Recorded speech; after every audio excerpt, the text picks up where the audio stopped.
Hi friends, இன்றைக்கி ஒரு அழகான வார்த்தையில் ஒரு என்ன சொல்கிறது ப்ரிப்போசிஷன் இந்த மாதிரி சொல்லலாம். இன் ஆர்டர் டு அப்படின்னா இதுக்காக அப்படின்னு நம்ம தமிழில் சொல்கிறோம் இல்லையா. ஸோ அதுதான் இன் ஆர்டர் டு. சென்டென்ஸை வச்சு சொல்கிறேன் பாருங்கள். I'm reading English news paper daily. நான் இங்கிலீஷ் நியூஸ் பேப்பர் டெய்லி படிச்சுட்ருக்கேன். எதற்காக? In order to improve my communication skill. அவ்வளோதான். I'm reading English news paper daily in order to improve my communication skill. புரிஞ்சிருச்சா? I'm going to the post office. எதுக்கு? In order to post the letter. In order to post the letter. அவ்வளோதான்.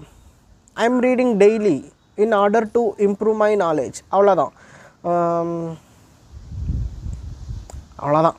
In order டுனா அதுதான். In order டுனா இதற்காக government வந்து நிறையா steps கொண்டுட்டு வராங்க. இன் order to solve the problems. ஓகேயா? சென்டென்ஸ் போடுங்க மறக்காமல். பாய்.